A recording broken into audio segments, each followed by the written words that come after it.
우리 전후 좌우 인사 한번 나눌까요? 샬롬. 예, 반갑습니다. 제가 설교할 때마다 자주 언급했는데 저는 목사가 되길 되게 싫어했습니다. 아시죠? 저번에 말씀드렸죠. 초등부 때 교회학교 선생님이 제게 늘 이렇게 말씀해 주시곤 했습니다. 현호는 이 다음에 크면 훌륭한 목사님이 될 것 같아. 그럴 때마다 제가 어떻게 반응했다 그랬죠? 제가 강대상에서 할 표현은 아니지만 어린 마음에 이렇게 표현했습니다. 아이, 재수없게 막 이렇게 표현했습니다. 왜냐하면 그때 당시 제가 꿈이 있었기 때문에. 그렇게 늦게 좀 방황을 하다가 부르심에 확신이 들어서 제가 신학교에 가기를 결정했고, 다니던 대학을 그만두고 학부부터 다시 공부하기로 다짐하고 신학교를 갔을 때 제가 마음에 이렇게 새기고 간 말씀이 있었습니다. 마태복음 28장 19절에서 20절 말씀이거든요. 뭐 읽어보진 않겠지만 그 중에서 제가 마음에 새긴 그 말씀은 가르쳐 지키게 하라. 이 말씀을 새기고 신학교에 입학해서 제가 하고자 하는 사역은 교수 사역이었습니다. 이 다음에 목사 안수 받고 공부 좀 더 해서 학교에 돌아와 불러주신 하나님의 은혜에 감사하고 또 목사로 세우신 하나님의 은혜에 보답하고자 제 생명 다하는 그날까지 제 목숨 다 바쳐서 후학들을 기르는 일에 이바지하고 싶었습니다. 제가 기르는 후학들은 이 다음에 목사님이 되실 분들이죠. 최선을 다해서 저의 제자가 아니라 주의 제자로 양육하고 기르는 데 평생을 바치고자 했습니다. 그런데 어느 날, 그 어느 날이 늘 중요하죠. 그런데 어느 날 저희 모교회에서 제가 교사할 때 교육부 담당을 맡으셨던 목사님이 다른 사역지로 이제 가셨는데 어떻게 연락이 돼서 너 신학한다며? 이력서 좀 하나 써와. 그래서 뭣도 모르고 갖다 드렸어요. 그래서 어디 교회로 오라고 했는데 뭐 제가 말씀드리면 다 알만한 큰 교회입니다. 그래서 담임 목사님이랑 갑자기 면접을 하래요.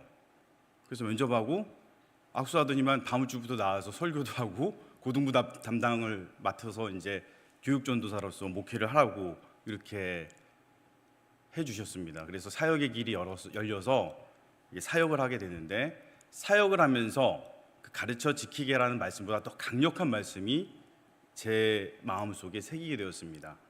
사역하는 첫날, 그 전날 밤 저희 어머니께서 저를 불러 앉히시더니만 계시록 2장 10절 말씀을 읽어주셨습니다.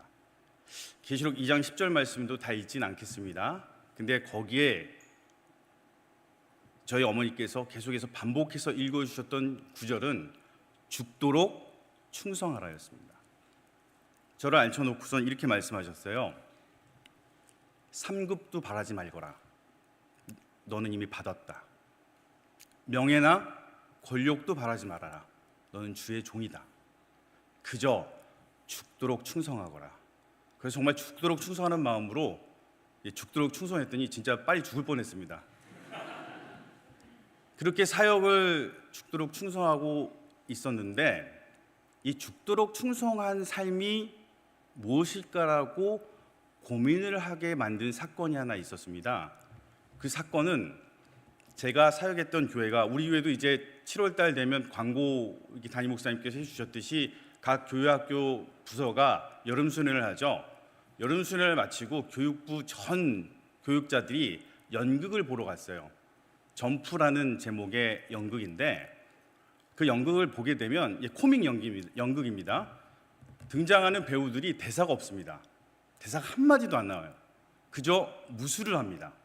무술이 대화예요. 굉장히 우스꽝스럽고 재미있는 코믹 연극이었는데요. 그걸 다 보고 나서 제게 이제 귀가하려고 버스를 타고 제가 이제 집에 가는데 제 머릿속에 맴도는 한 구절이 있었습니다. 구절이라고 말하니까는 좀 이상하게 생각하실 수도 있어요. 제가 한마디 대사가 없다고 그랬는데, 김희 목사님 좀 화면 한 번만 띄워주실래요? 요게 무대인데, 무대 맨 위에 보시면 태극기 옆에 이제 현판이 있는데 글씨가 잘 안 보입니다. 요게 무대예요. 그 현판의 글씨에 이렇게 써 있습니다. 평범하게 살자. 평범하게 살자. 근데 지금 이렇게 화면에서 보셔서도 아시겠지만 출연진들이 결코 평범한 사람들이 아닙니다. 아까 대사 없다고 그랬죠? 대사가 다 무술로 진행이 돼요. 예, 꺼주셔도 됩니다. 이제 절 봐주세요. 저거 보지 마시고. 버스 타고 가면서 평범하게 살자, 평범하게 살자. 결코 평범하지 않은 모습들의 사람들이 마치 가훈처럼 현판에 평범하게 살자라고 적어놓고 그걸 바라보고 사는데, 제가 퍼뜩 제 머릿속에 스쳐 지나가는 생각이, 평범하게 사는 것이 과연 좋은 것일까? 여러분, 평범하다라는 의미가 무엇이죠? 특색이나 색깔이 없다라는 뜻입니다. 과연 그리스도인들이 이 땅에 살아가면서 평범한 모습으로 살아갈 수 있을까? 그리고 그렇게 살아가는 모습이 과연 좋은 모습일까라는 궁금증이 있었습니다. 그래서 오늘 말씀의 제목이 뭐였죠? 평범하지 않은 사람들이라는 제목인데, 이 제목을 가지고 오늘 본문 말씀 속에서 한번 그리스도인들이 어떤 이 세상에서 이 땅에서 살아가면서 어떤 모습으로 살아가야 되는지 한번 조명해 보도록 하겠습니다. 오늘 본문은 요한복음이에요. 요한복음 15장 16절에서 20절 말씀을 읽었는데, 이건 요절이라서 제가 이렇게 간단하게 몇 구절만 이렇게 같이 함께 봉독해 올리려고 게시를 했고요. 전체 15장을 세 달라고 나누면서 저희가 읽어보고 같이 함께 나누는 과정을 하려고 합니다. 근데 이 나누는 과정에 앞서서 오늘 제가 제 설교로 가니까, 여러분, 제가 설교 때마다 우리 성도님들이 기대하는 바가 있죠. 집에 일찍 간다. 근데 오늘은 오후 5시에 뭐가 있죠? 노예 성경 퀴즈가 있죠. 제가 일찍 끝내버리면 5시까지 갈 데가 없다고 목사님 길게 좀 해주세요 이러셨는데, 아시잖아요. 저 길게 하는 능력은 없습니다. 그래서 이왕이면 오늘 성경 퀴즈 대회인데 한번 우리 복습을 한번 해볼까 싶어요. 이 말씀과 내용과 좀 다른데, 여러분, 마태, 마가, 누가, 요한복음을 뭐라고 부르죠? 사복음서. 아유, 예, 훌륭합니다. 사복음서라고 부르고요. 그리고 마태, 마가, 누가까지는 뭐라고 부르죠? 공간복음이라고 합니다. 공간복음 아니에요. 누가 공간복음 이러시는데, 공통된 관점으로 사건을 기록했다 해서 공관복음입니다. 마태, 마가, 누가복음. 그런데 마태, 마가, 누가복음을 이렇게 읽어보시면 같은 사건을 마태라는 분과, 사도 마태시죠, 누가라는 제자와 마가라는 우리 제자를 하나님께서 이렇게 사용하셔서 기록하게 하셨어요. 저자는 성령 하나님이시죠. 그런데 같은 사건인데 조금씩 다른 부분들이 있습니다. 요걸 신학적으로 이렇게 표현합니다. 공간복음 문제. 근데 이 공간복음 문제들을 요한복음이 풀어줘요. 그래서 문제를 풀어준다 해서 열쇠복음 또는 키 가스펠이라고 부릅니다. 요한복음이에요. 여러분, 이제 이해하셨죠? 마태, 마가, 누가, 요한복음은요 사복음서. 마태, 마가, 누가복음까지는요 공간복음. 그리고 그 공간복음의 문제를 해결해 주는 복음서 요한복음. 그 요한복음의 오늘 15장을 같이 한번 세 단락으로 나누어서 평범하지 않은 사람들의 삶이 무엇인지 한번 나눠보도록 하겠습니다. 그러면 같이 한번 읽어볼게요. 15장 1절로 11절 말씀, 제가 한 절, 여러분이 한 절 교독한 후에 마지막 11절은 다 같이 합독하도록 하겠습니다. 먼저 1절입니다. 나는 포도나무요 내 아버지는 농부라.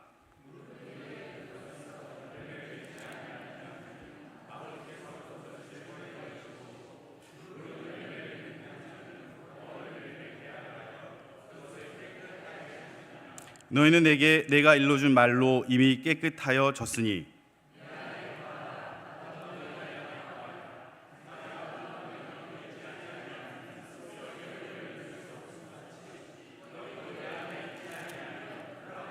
나는 포도나무요 너희는 가지라. 그가 내 안에 내가 그 안에 거하면 사람이 열매를 많이 맺나니 나를 떠나서는 너희가 아무것도 할 수 없음이라.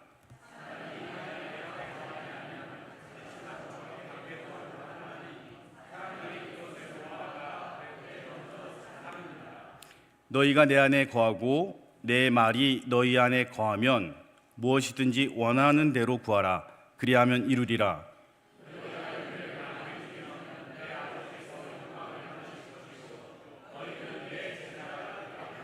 아버지께서 나를 사랑하신 것 같이 나도 너희를 사랑하였으니 나의 사랑 안에 거하라.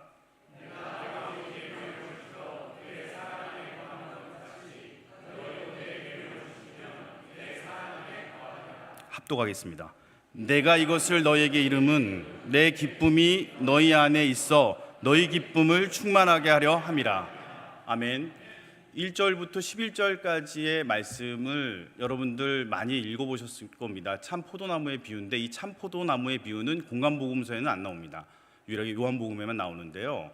여기서 비유적으로 참 포도나무는 누구를 말씀하시죠? 예수 그리스도 자신을 말씀하시고 있고요. 가지는 우리 성도들을 말합니다.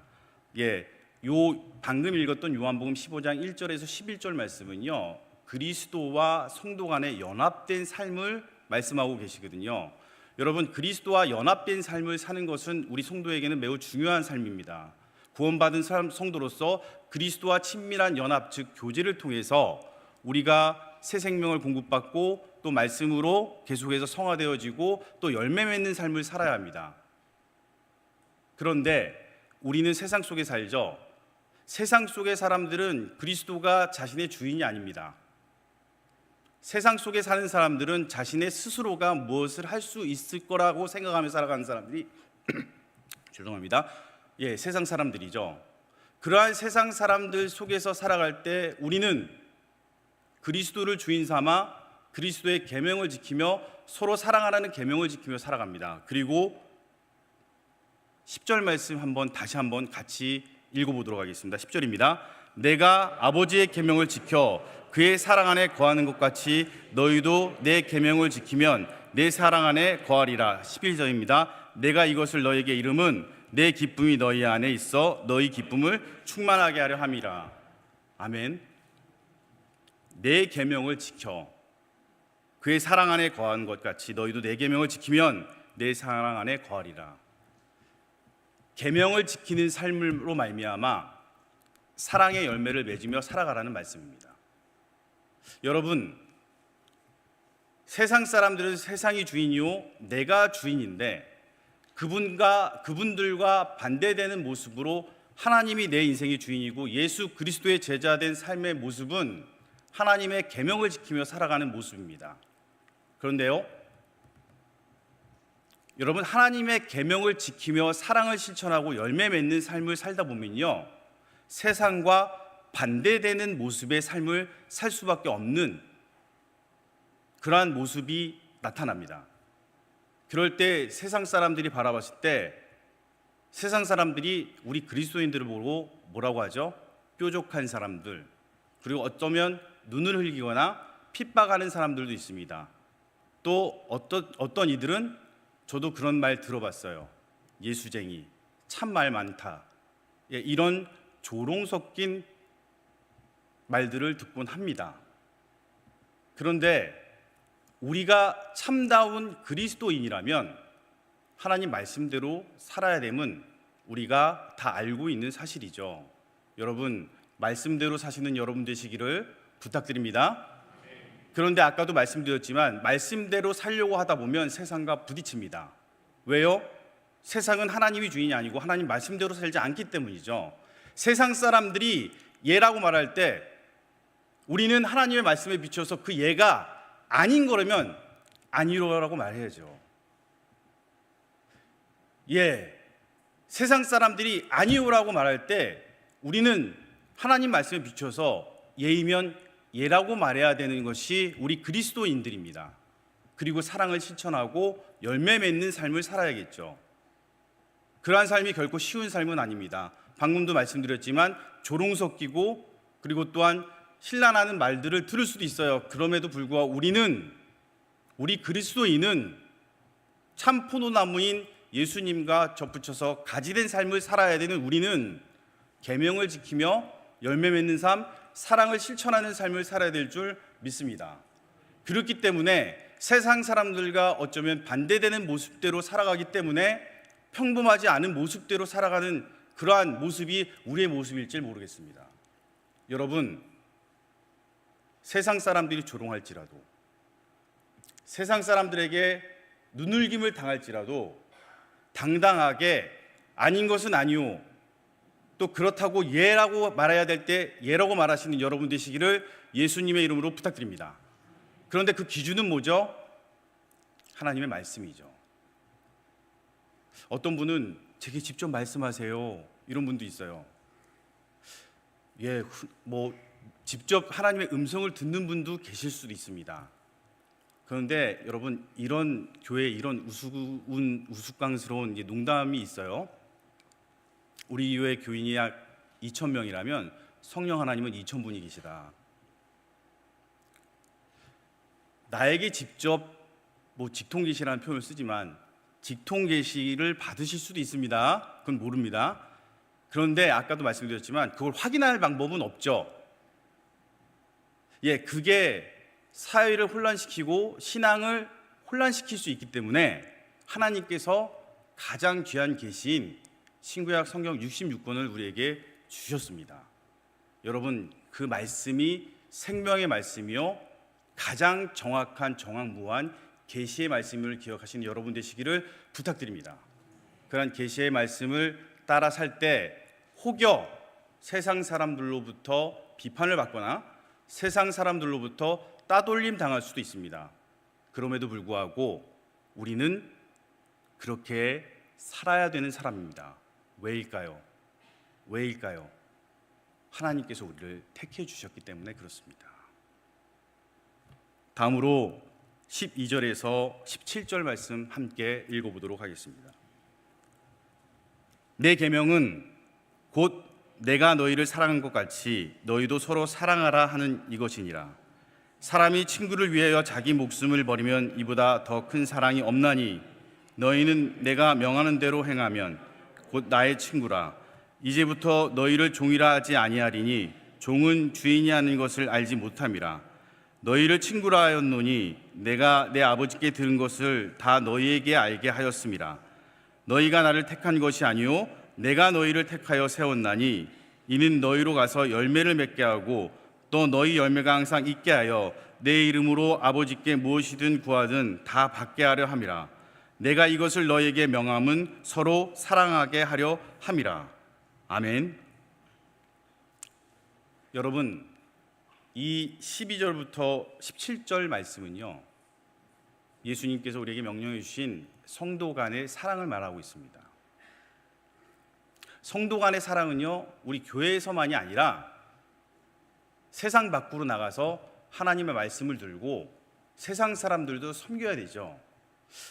제가 고등부를 맡았고, 고등부를 제일 많이 맡았어요. 제가 지금까지 이제 아까 첫 사역부터 올해까지 따져 보니까 한 22년 사역 교육자 생활을 했습니다. 목회를 했는데 거의 한 14년, 17년, 그 정도는 고등부를 맡았어요. 중고등부. 그리고 우리 교회에서 다른 부서를 처음으로 맡아본 게 청년부를 맡아봤습니다. 고등부랑 청년부를 맡아서 제가 늘 아닌데 하면서 느꼈던 감정은 뭐냐면 서로 너무 사랑해요. 너 오늘 너무 이쁘다. 너도 이쁜데? 남자애들이 멋있다. 서로 너무 멋지다, 이쁘다. 서로 그래요. 제가 객관적으로 볼 때 제 제자들이면 그렇진 않거든요. 그런 모습은 아니에요.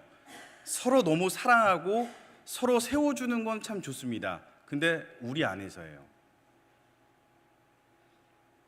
교회 머리 되신 분이 예수 그리스도시죠.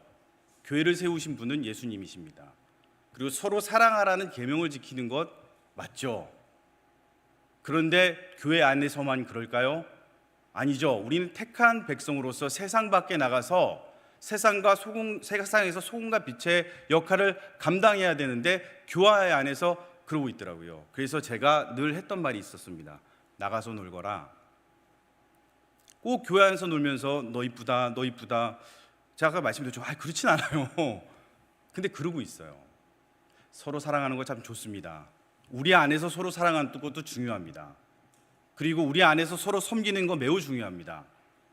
그러나 더 중요한 것은 우리는 하나님께서 우리를 부르셨을 때 세상의 빛과 소금과 빛의 역할을 감당하라고 불러주셨습니다. 그런데 지금까지 교회 역사를 보면요, 소금과 빛의 역할을 한 번도 한 적은 없는 것 같습니다. 그럼 포기해야 될까요? 그럼 주저앉아 있어야 될까요? 아니요. 저도 그런 역할을 감당하지 못했지만 말씀 들고 오뚜기처럼 다시 일어나 세상 밖에 나가 하나님의 말씀을 실천하는 그리스도인이 되어야죠. 여러분, 우리 안에서 우리 작년 우리 성도님들도 그러실까요? 어머, 이 권사 너무 이뻐. 저 박 권사 당신도 이뻐. 장로님 멋있어요. 이러지 마시고 세상을 섬기는 여러분 되시기를 부탁드립니다. 하나님께서 원하시는 것은 세상을 섬기는 우리의 모습들, 하나님의 계명을 실천하는 우리의 모습들, 그리고 그래서 그리스도인 제자의 모습을 보이는 우리의 모습을 통해서 하나님께서 영광 받기를 원하십니다. 이 단락의 핵심 구절은 우리 16절 말씀 한번 다시 한번 읽어볼까요? 16절입니다. 함께 읽겠습니다. 너희가 나를 택한 것이 아니요 내가 너희를 택하여 세웠나니 이는 너희로 가서 열매를 맺게 하고 또 너희 열매가 항상 있게 하여 내 이름으로 아버지께 무엇을 구하든지 다 받게 하려 함이라.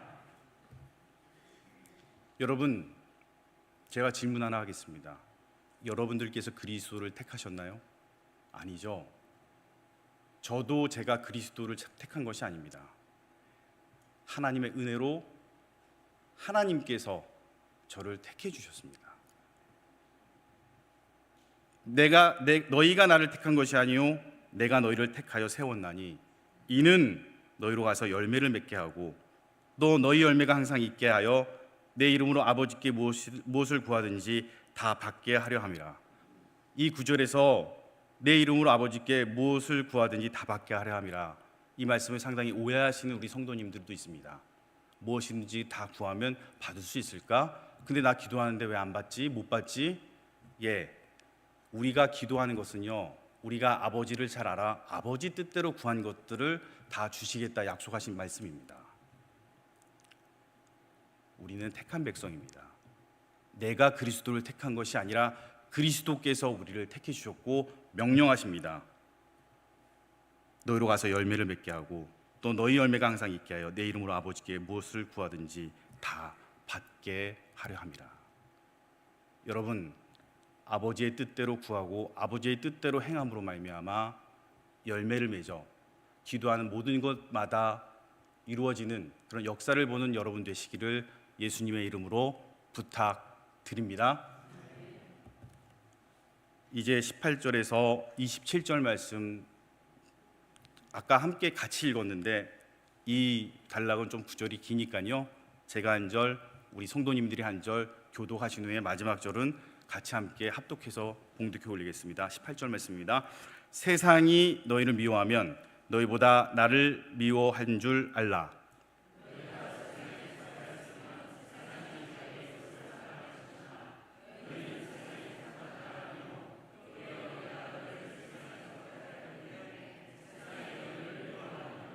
내가 너희에게 종이 주인보다 크지 못하다 한 말을 기억하라. 사람들이 나를 박해하였은즉 너희도 박해할 것이요 내 말을 지켰은즉 너희 말도 지킬 것이라.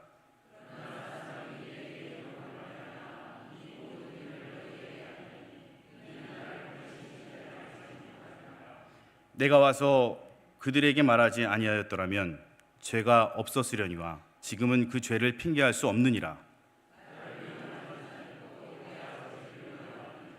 내가 아무도 못한 일을 그들 중에서 하지 아니하였더라면 그들에게 죄가 없었으려니와 지금은 그들이 나와 내 아버지를 보았고 또 미워하였도다.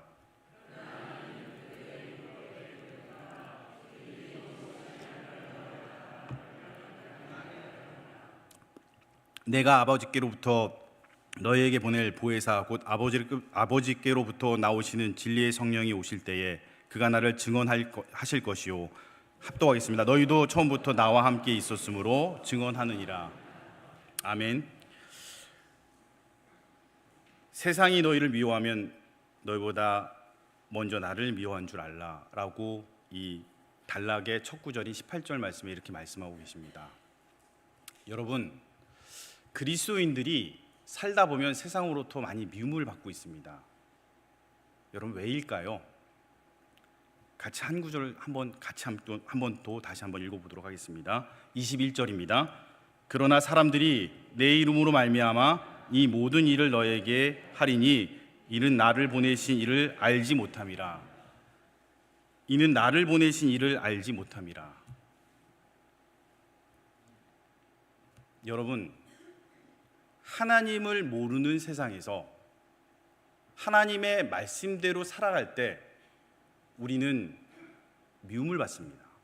아까 말씀드렸죠. 세상이 예라고 할 때 하나님의 말씀에 비춰서 아니라면 우리는 아니라고 말해야 됩니다. 그럼 당연히 세상 사람들이 하나님의 법칙도 하나님의 말씀도 하나님을 알지 못하기 때문에 미워할 수밖에 없죠. 그리고 조롱합니다. 그러한 삶을 사는 게 어쩌면 평범하지 않은 삶입니다. 세상 사람들은 세상의 시류에 맞게 색깔도 안 내고 특색 없이 거기에 따라가서 삽니다. 그런데 여러분, 아까 1절에서 11절 말씀 한 달락 읽었을 때 뭐라고 말씀드렸죠? 새 생명의 삶은 그리스도 안에 거하는 삶입니다. 그리스도가 내 주인인 삶이어야지 우리는 생명을 얻고 열매 맺는 삶을 살 수 있습니다. 그런데 세상은 하나님 모릅니다. 결코 세상 사람들이 하는 행위들은 아름다운 사랑의 열매를 맺는 행위가 아닌 어쩌면 그리스도와 반대되는 행위들을 하죠. 그런 삶 속에서, 그런 세상 속에서 세상과 구별되어서 하나님의 말씀대로 산다는 것은 어쩌면 미움받는 삶일 수도 있습니다. 그럼에도 불구하고 우리 그리스도인들은 그러한 삶을 당당히 걸어나가셔야 될 줄 믿습니다. 하나님이 모르는 세상에서 하나님을 외치고 그리스도를 모르는 세상에서 그리스도의 말씀대로 살아간다는 것 어쩌면 외로운 일입니다. 그런데 오늘 말씀에서 이렇게 증거해 주시고 계십니다.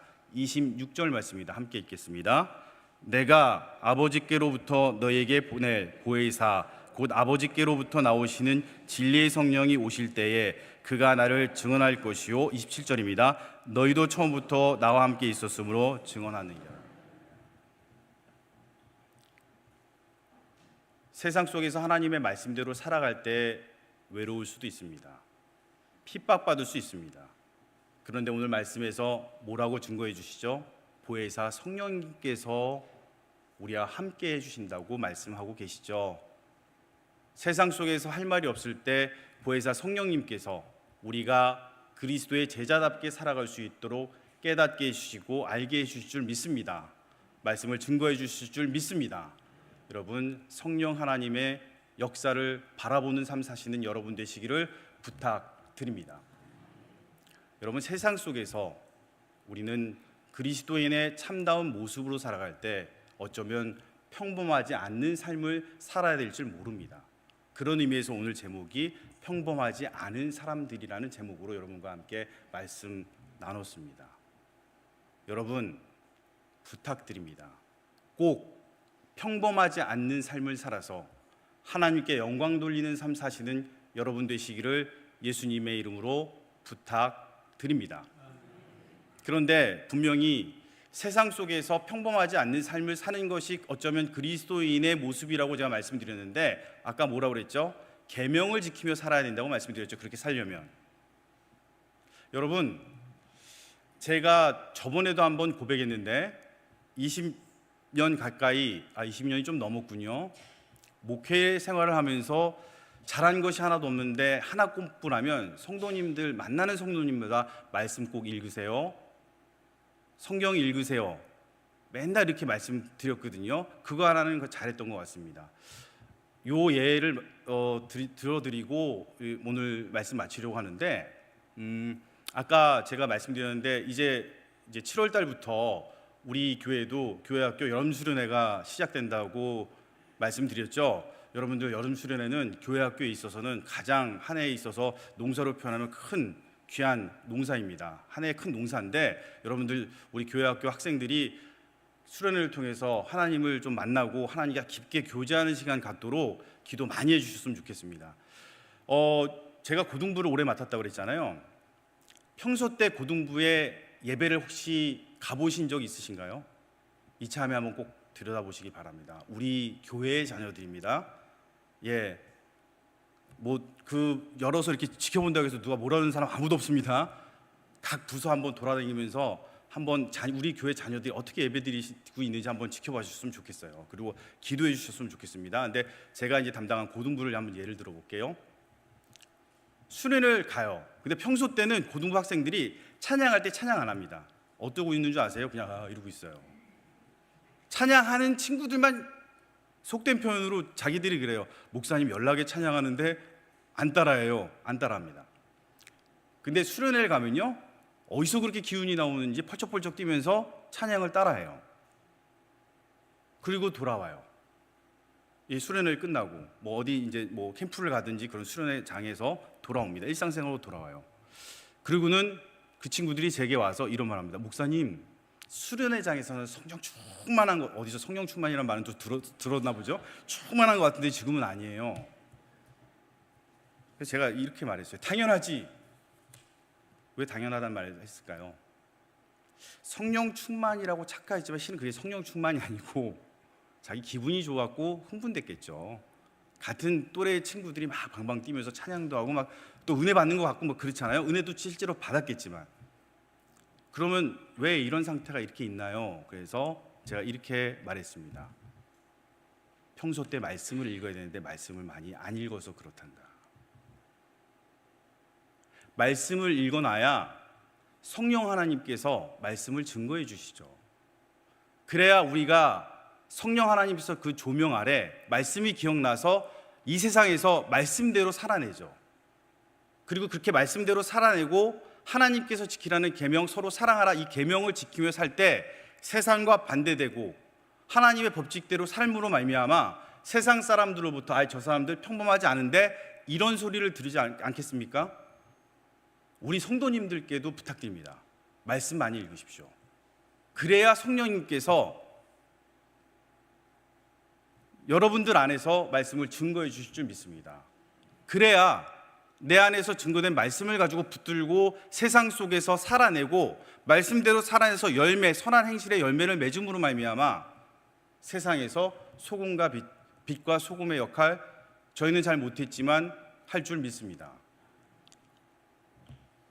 제가 마치려고 했는데 시간 좀 더 끌어야 될 것 같아요.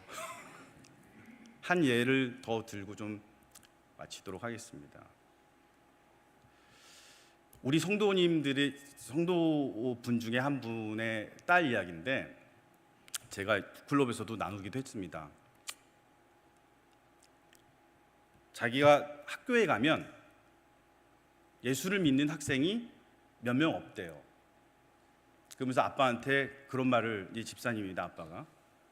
아빠, 내가 예수를 믿는다고, 예수님을 믿는다고 말하면 아이들한테 좋은 호응을 받거나 소수여서 나를 도와주는 애들이 없어. 예수를 꼭 믿어야 돼? 이 질문을 저한테 했습니다. 그래서 오늘 본문 말씀대로 똑같이 말씀드렸어요. 그 아이가 믿고자 해서 한 게 아니라 예수님께서 그 아이를 선택해 주셨습니다. 그리고 제가 이렇게 말씀드렸어요. 교회 역사를 보거나 세계사를 봤을 때 한 번도 그리스도인들은 메이저가 돼본 적이 없었습니다. 마이너의 삶을 살았어요. 교회가 메이저가 되고자 했을 때 신앙적으로 다 타락했습니다. 교회가 권력을 갖거나 돈을 축적했을 때, 재산을 모았을 때 교회는 타락했습니다. 오히려 신앙을 지키기 위해서 핍박을 피하고 카타콤, 지하묘지, 동굴묘지에 들어가서 예배를 드렸을 때 세상 사람들이 보기에는 마이너한 모습일지언정 그분들의 경건의 영향력이 세상을 변화시켰습니다. 세상 사람들이 우리가 말씀대로 살아갈 때 저 사람들 핍박할 수도 있고 조롱할 수도 있고 마이너한 모습으로 바라볼 수도 있지만 우리가 그렇게 살 때 하나님께서 영광 받으시고 우리가 그렇게 살 때 그 열매 맺은 선한 영향력으로 이 세상을 변화시켜 주실 줄 믿습니다. 여러분 그렇게 사시는 여러분 되시기를 예수 그리스도의 이름으로 기도합니다. 기도하시겠습니다. 하나님 아버지, 이 세상 속에서 그리스도인의 삶으로 살아가는 것은 어쩌면 평범한 모습이 아닐지도 모릅니다. 그러나 우리가 그리스도인이기에 그리스도와 연합하여서 기꺼이 평범하지 않은 모습대로 살아가려고 다짐합니다. 그 모습은 말씀대로 살고 계명을 지키는 삶이며 하나님을 이 세상에서 말하고 선포하는 삶입니다. 우리 미래광명교회 성도님들 이제로부터 당당하게 세상 속에서 그리스도를 외치고 하나님 말씀대로 살아남음으로 말미암아 세상을 변화시키는 도구로 쓰임받게 하여 주옵소서. 감사드리며 예수 그리스도의 이름으로 기도합니다. 아멘.